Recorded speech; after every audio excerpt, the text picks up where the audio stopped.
Om Shanti. Good morning. आज बाबा की 5/8/2021 की वाणी है।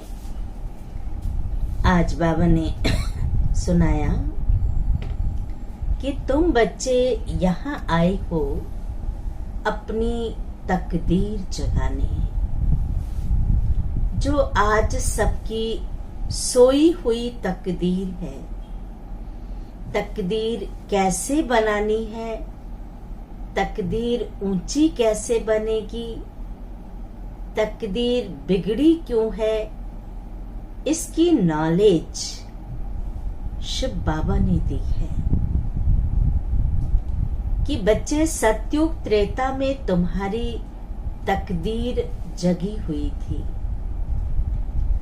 लेकिन द्वापर कलयुग से जब तुम पतित बने तो तुम्हारी तकदीर बिगड़ने लग गई। इसलिए तकदीर बनाने वाले भी खुद हैं, बिगाड़ने वाले भी खुद हैं। कोई किसी की तकदीर को बिगाड़ नहीं सकता। कहते हैं हाथ से छीन सकते हैं, पर किसी के भाग्य से नहीं छीन सकते। जिसके भाग्य में जो है, जो लिखा है, वो उसे मिलकर ही रहेगा। एक बार एक राजा थे। राजा की 7 बेटियां थीं। तो राजा ने 7 बेटियों से पूछा एक एक करके कि तुम किसके भाग्य का खाती हो। 6 बेटियों ने कहा हम आपके भाग्य का खाते हैं। लेकिन जो लास्ट नंबर की 7वीं बेटी थी, उसने कहा मैं अपने भाग्य का खाती हूँ। राजा को बड़ा गुस्सा आया। सब बेटियों की अच्छे अच्छे राजाओं के घर में शादी किया, लेकिन जो सबसे छोटी बेटी थी उसको एक कोढ़ी के साथ शादी कर दिया। पर वो कोढ़ी को तो शाप मिला हुआ था। उसके साथ भी वो तैयार हो गई। कुछ समय के बाद वो जो कोढ़ी था तो वो भी राजा, लेकिन उसका कोढ़ ठीक हो गया और वो सुंदर राजकुमार, वो राजकुमारी बन गए। लेकिन कुछ समय के बाद वो जो 6 राजकुमारियां थी, 6 रानियां थी, वो गरीब हो गई। और एक समय ऐसा आया कि राजा भी गरीब हो गया और वो दर दर मांगने लग गए। और मांगते मांगते ऐसी हालत आई कि उस बेटी के घर भी पहुंचे, जिसने कहा मैं अपने भाग्य का खाती हूँ। राजा ने कहा बेटी, तूने सत्य बोला था। कोई किसी के भाग्य का नहीं खाता, कोई किसी का दिया नहीं खाता। जो उसके भाग्य में होता है वो उसे मिल जाता है, कैसे भी करके। हमने तुम्हें कोढ़ी के साथ शादी किया, लेकिन तुम्हारी जीवन देखो आज फलीभूत हो रही है, ठाठ से जी रही हो। और जिसको हमने राजा के घर में शादी किया वो सब गरीब दुखी हो गए। तो कहने का भाव है कि अब मित्र, संसार में मनुष्य खुद का ही मित्र है, खुद का ही शत्रु है। अगर हम पावन बनते हैं, पवित्र बनते हैं, आत्मा को सतो प्रधान बनाते हैं, तो हम अपना मित्र हैं। हम किसी और के शत्रु नहीं बनते हैं, हम खुद के ही शत्रु बन जाते हैं। इसलिए बाबा का जो टाइटल है, बाबा की जो महिमा है कि बच्चे जो घृणा करने वाले हैं उनको भी गले लगाओ, जो नफरत करने वाले हैं उनसे भी प्यार से मिलो।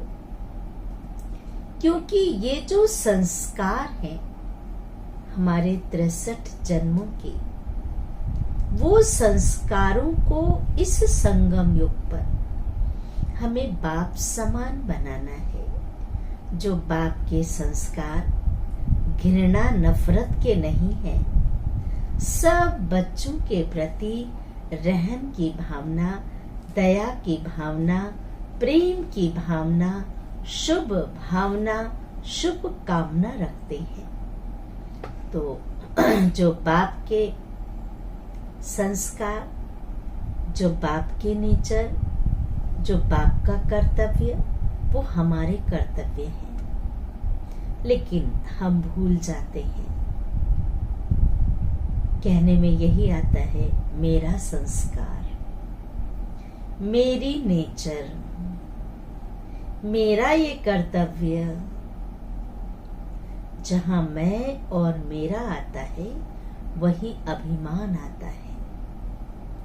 हम ये भूल जाते हैं कि यहाँ संगम युग पर बाबा ने हमें एडॉप्ट किया है। जो सोई हुई तकदीर थी, उसे बाबा ने जगा दिया, जागृति लाई। जो हम खुद को भूल गए थे, खुदा को भूल गए थे, घर को भूल गए थे, लक्ष्य को भूल गए थे, बाबा ने ये जागृति लाई, तकदीर को जगाया कि किस अंधकार में तुम भटक रहे हो, कहाँ सो रहे हो, कौन सी अज्ञानता की नींद में सो रहे हो, जाग जाओ। इसलिए कहते हैं कि बाबा हमारी तकदीर जगाने आए हैं। ना केवल हमारी, बल्कि बाबा ने ये हम बच्चों की भी ड्यूटी लगाई कि जैसे तुम्हारी तकदीर जगी है, अन्य आत्माओं की भी तकदीर जगाने के निमित्त बनो। तो आज हम सुनते हैं बाबा की वाणी। सार है मीठे बच्चे, बाबा आए हैं तुम्हारी तकदीर जगाने। पावन बनने से ही, वंडरफुल, देखिए यहाँ की बात, कुछ नहीं करना है, तकदीर जग जाएगी। सिर्फ पावन बनने से, पवित्र बनने से, स्वच्छ बनने से, पावन बनने से ही तकदीर जगेगी। प्रश्न है, जिन बच्चों की तकदीर जगी हुई है, उनकी निशानी क्या होगी? इसका उत्तर है, वे सुख के देवता होंगे। तकदीर जगी हुई है, उनकी निशानी, वे सुख के देवता होंगे, क्योंकि देवताएं सदा सुख देते हैं। बेहद के बाप से सुख का वर्षा लेकर सबको सुख देंगे। बाप से लेकर सबको सुख देंगे। कभी भी अंडरलाइन करें, किसी को दुख नहीं दे सकते। देवताएं कभी किसी को दुख नहीं देते हैं। वह है व्यास के बच्चे, सच्चे सच्चे सुख देव, सुख देने वाले। दूसरी पॉइंट है, वह 5 विकारों का संन्यास कर, जिनकी तकदीर जगी हुई है, वह 5 विकारों का संन्यास कर सच्चे सच्चे राजयोगी, राज ऋषि कहलाते हैं। तीसरी पॉइंट, उनकी अवस्था एक रस रहती है, कभी हलचल में कभी अचल, ऐसा नहीं, एक रस रहती है। उन्हें किसी भी बात में रोना नहीं आ सकता, क्योंकि उन्हें ड्रामा का पाठ पक्का है। किसी भी बात में रोना नहीं आ सकता, उनके लिए ही कहते हैं मोह जीत। गीत है, बहुत सुंदर गीत है। तकदीर जगा कर आई हूँ, एक नई दुनिया बसा कर लाई हूँ। धारणा के लिए मुख्य सार है। पहली पॉइंट, हर एक आत्मा का हिसाब किताब अपना अपना है। हर एक आत्मा का हिसाब किताब अपना अपना है, इसलिए कोई शरीर छोड़ते हैं तो रोना नहीं है। उसका हिसाब किताब पूरा हुआ, वो चला गया, जाकर के नया शरीर लेगा, फिर हम क्यों रोए? तो रोना नहीं है, पूरा नष्टो मोहा बनना है। मोह किससे रखें? जो शरीर खत्म हो जाने वाला है, जो दुनिया की चीजें खत्म हो जाने वाली है। मोह उससे रखें जो आत्मा अजर अमर अविनाशी है, न जलती है, न मरती है, न कटती है। तो मोह अर्थात दुखदायी, स्नेह अर्थात सुखदायी। तो पूरा नष्टो मोहा बनना है। बुद्धि में रहे हमारा तो एक बेहद का बाप, दूसरा न कोई। दूसरी पॉइंट है, 5 विकार जो बुद्धि को खराब करते हैं। 5 विकार जो बुद्धि को खराब करते हैं, उनका त्याग करना है। सब समझते हैं कि जहां ये 5 विकार, ये भी एक ग्रह है, ये भी एक ग्रहण है, जिस पर ये 5 विकारों का ग्रहण लग जाता है, उनका जीवन ही खराब हो जाता है। तो बाबा ने कहा उनका त्याग करना है। सुख का देवता बनना, सबको सुख देना है, किसी को दुख नहीं देना है। वरदान, बहुत सुंदर वरदान है। रहम की दृष्टि द्वारा घृणा, रहम की दृष्टि द्वारा घृणा दृष्टि को समाप्त करने वाले नॉलेजफुल भव। विस्तार है, जो बच्चे 1-2 के संस्कारों को जानकर, ये इसका ऐसा ही संस्कार है, संस्कारों को जानकर संस्कार परिवर्तन की लगन में रहते हैं, कभी यह नहीं सोचते, कभी यह नहीं सोचते कि यह तो है ही ऐसे, उन्हें कहेंगे नॉलेजफुल।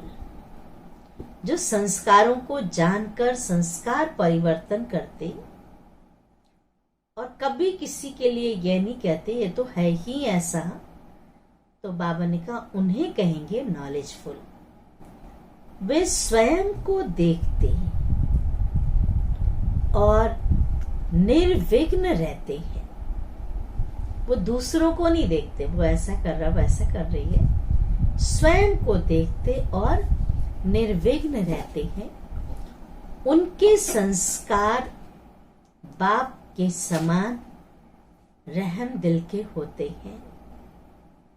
उनके संस्कार बाप के समान रहम दिल के होते हैं। रहम की दृष्टि घृणा की दृष्टि को समाप्त कर देती है। अंडरलाइन करेंगे इसे। रहम की दृष्टि घृणा की दृष्टि को समाप्त कर देती है। ऐसे रहम दिल बच्चे कभी भी आपस में खिटखिट नहीं करेंगे, आपस में अनबन नहीं होगी। वे सपूत बन सबूत देते हैं। सपूत बच्चा बन सबूत देते हैं। स्लोगन भी बहुत सुंदर है। बाबा ने कहा, सदा परमात्मा चिंतन करने वाली, सदा परमात्मा चिंतन करने वाली ही बेफिक्र बादशाह है। उन्हें किसी भी प्रकार की चिंता नहीं हो सकती। फिर से सुने, सदा परमात्मा चिंतन करने वाले ही बेफिक्र बादशाह है। उन्हें किसी भी प्रकार की चिंता नहीं हो सकती। अच्छा, ओम शांति, ओम शांति, ओम शांति।